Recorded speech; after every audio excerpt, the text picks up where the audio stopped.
Vă plângeți de sărăcie și cereți bani și cereți ajutoare pe TikTok-uri și pe Instagram și pe Facebook.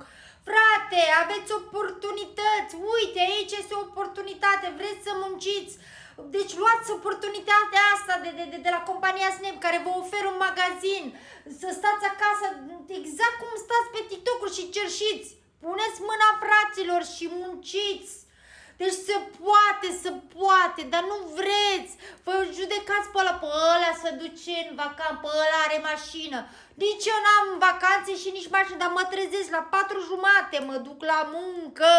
Și vin acasă și fac altă muncă și am și un magazin online. Și lucrez și aici. Deci, dacă vreți, se poate. Deci nu vă mai plângeți, pentru că oportunități sunt. Vreți să veniți să munciți? Vreți să aveți un magazin online? Vreți să faceți ceva cu viața voastră? Să ieșiți din sărăcie, frate? Lor, puneți mâna pe treabă! Puneți mâna pe treabă! Puneți mâna pe telefon! Ia să văd nebuna aia care era pe TikTok, că spunea că pot să mă duc în compania aia, este o oportunitate, mă duc să muncesc. Deci se poate! Dar nu vreți, vă e frică. De ce să-ți fie frică, frate? Să-ți fie frică că nu ai să plătești, nu ai de unde bani, să scoți din buzunar să plătești chirie, să-ți plătești, nu știu, curentul, să-ți plătești gazele, să-ți plătești ratele la casă, la mașină. Aia să-ți fie frică, dar e rușine să muncești, nu. Ce ți-e rușine să te pui, de aceea eu mă duc să mă pun. Nu, unde te pui? Te pui pe pat și stai și aștept să-ți dea. Cine să-ți dea, frate? Cine dacă tu nu muncești? Ce credeți că mie în viață mi-a fost ușor? Nu mi-a fost, am plecat de la țară din sărăcie și uite că muncesc zi de zi să ies din sărăcie. Dar muncesc. Deci am pus pe TikTok, pe Instagram, pe Facebook, spunând, aici este o oportunitate, se poate lucra. Dar ce, vezi ceva, să scrie cineva ceva? Nu, așteptați să vă vină bani din străinătate, de la rude, de la neamuri, poate cineva pe rețele de socializare îmi trimite și mie că e milă, că sunt săracă, nu vă judec, dar oportunități sunt. Nu vreau să vă judec, nu am dreptul să judec pe nimeni, dar sunt oportunități. Puteți să mă judecați, puteți să mă înjurați, puteți să mă criticați, puteți să mă hăităriți, puteți să faceți ce vreți, dar realitatea este... Aveți oportunități în mâini, dar nu vreți. Nu vreți. Eu am spus da aceste oportunități, indiferent că am două joburi, cum se spune, două joburi, dar am zis da. Se poate. Mă, e greu la început. Nimica la început e ușor. În orice loc de muncă e greu, în orice loc de muncă trebuie să muncești. Dar aici ai o oportunitate, că lucrezi de acasă, fără șef, nu trebuie să te scoli la 5 dimineață, nu trebuie să... Deci aveți posibilitate și nu vreți. Nu te uita la ăla că a crescut în 2 ani și a devenit milionar. Nu e norocul, ăla a muncit. Sunt sigură că a muncit din greu. Nu mai stați și mă judecați, că uite și pe aia, uite ce face. Eu fac ceva. Măcar încerc să fac ceva. Hai! Lăsați frica, lăsați rușina. Veniți, domnule, și munciți, arătați lumii, faceți bine oamenilor. Acești integratori, aceste ciuperci ajută oameni. Facem bine la oameni, nu facem rău nimănui. Muncim și ne căutăm și de sănătate. Uitați-vă la mine, acum 2 săptămâni aveam o burticuță umflată și eram vai de capul meu. Uite astăzi cum arăt.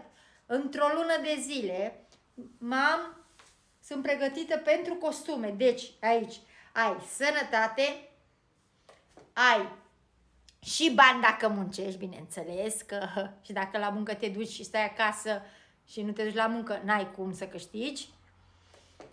Și am văzut și câteva video care se vorbește urât despre această companie. Vă rog frumos, vă rog frumos, eu vă respect unde lucrați voi și ce faceți voi, dar respectați-ne și pe noi. Eu vă doresc tot binul din lume și vă aștept în număr mare, arătați că puteți.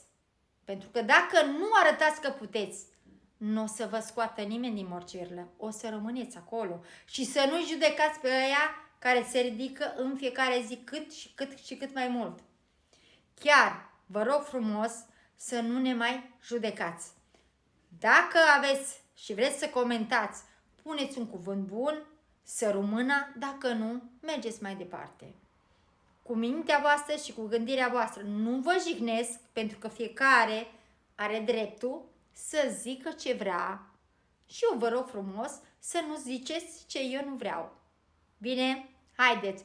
Deci dacă sunteți ambițioși și vreți să aveți un loc de muncă și să nu mai stați să vă plângeți că nu aveți sau nu puteți. Pentru că astăzi se poate. Se poate. Și aici, în compania Snap, este o oportunitate maximă. Vă dați seama că e o oportunitate maximă? Deci aprofitați, oameni buni. Puteți să vă deschideți un magazin online fără să plătiți cursuri, fără să investiți. Deci tu intri, ai magazinul tău online, doar trebuie să fii acolo, prezent, să-ți prezinți produsele tale, integratorii tăi care îți fac bine și ție și pot să facă bine și la alte persoane care undeva și-ar dori să descopere această gamă, aceste produse, acești integratori care face bine. Dar nu vreți, stați acolo și toată ziua. Pe TikTok, Instagram, Facebook, haide frate, că așa facem bani. Nu o să faceți bani așa. O să fie o perioadă și acolo, aici se crește.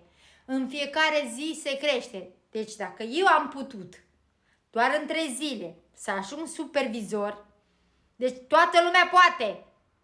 Haideți, vă aștept cu număr mare, fraților. Nu vă fie rușine de muncă, să vă fie rușine să cereți. Vă aștept. O zi faină!